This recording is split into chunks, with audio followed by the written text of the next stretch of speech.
All right, the first thing that you want to do is you want to make sure that once you have your power washer hooked up, okay, your power washing hose to the back of the reel, all right, you want to squeeze it and make sure that you have a steady stream of water coming out. You don't want to have any air bubbles, any air pockets, or anything along those lines, or hear any cavitation sounds. Otherwise, you still have air in the pump.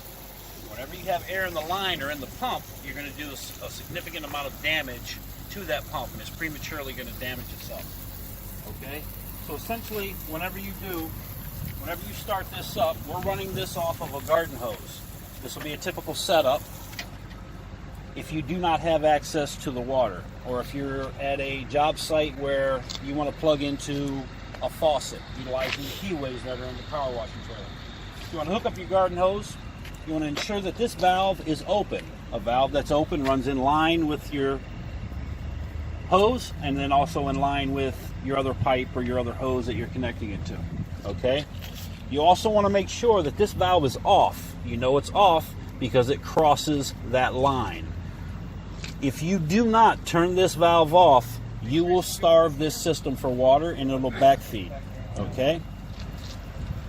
Moving around to the front of the power washer. Gotta unplug the...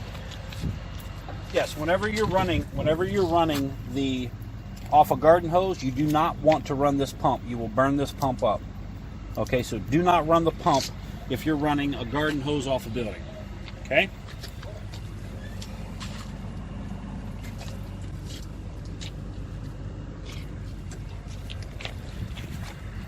Tips. There's only one size of tip that this power washer can use. And you'll notice it because it says 055. That is the size of the tip. Whenever you insert it into the power washer, you want to pull down the coupler, insert it the whole way, allow the O-ring to snap back up, and you want to give it a little tug. That makes sure it doesn't blow off on you. Whenever you inspect your power wash trailer, ensure that you have all 4 power washing tips affixed to it. Startup of this machine is very simple. You want to ensure that you squeeze the trigger on your handle, push it up to max, you pull the choke completely out. Then you start it.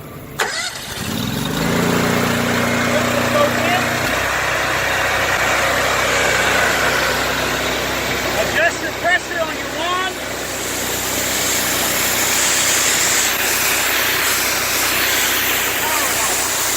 In this scenario, we're going to show you how to power wash utilizing this power washing machine with the tank and the pump. This is a totally separate scenario than what we talked about before. Essentially, you want to make sure that your garden hose hookup is closed. As we discussed before, the lever goes perpendicular to the actual line of the hose. You want to make sure that this valve right here is turned on. It's in line with the hose and the tank. This is feeding water into this pump. I'm going to squeeze this line. I want to make sure that I have a steady stream of water coming out. That ensures that the water is primed. I'll plug in the pump to the generator. So there's power to the generator. As soon as I start up the motor, which feeds power to the pump, which provides more pressure. None of these other levers you need to touch. Going around to the front of the power washer, it's the same procedure as before. Max, if it's a cold engine, pull the choke all the way out. This motor's been running already, so we don't need to. And then you just go ahead and make sure that you have your pressure relief valve all the way open so it doesn't kick back at you. Let's fire it up.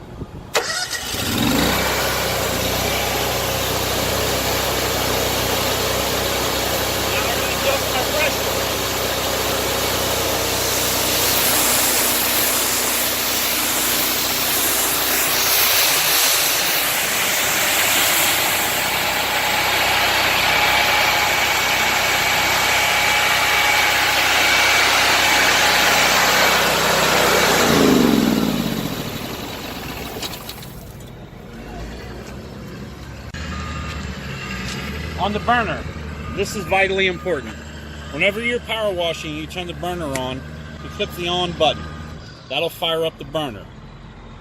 You set your temperature gauge to no more than 145. The reason why, those power washing lines that we have will not sustain anything above 145. They will burst.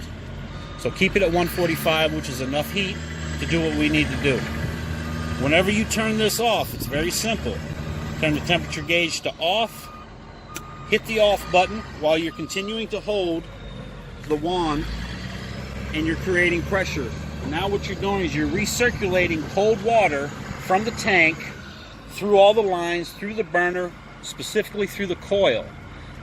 That way it cools that coil down. You never want to shut a power washer off that has been using heat and just put everything away. You're going to burn the coil up in it, and then the heating mechanism isn't going to work properly. As I mentioned before, make sure you have all your tips. This piece of hose here is designed to be used for a chemical such as soap or degreaser. You simply take it, submerge it into your bottle or your container, and it'll automatically suck it up through and shoot it out the second port of your power washing wand. For transport, you want to make sure that the canvas cover is placed on it during transport. That way nothing gets lost, nothing gets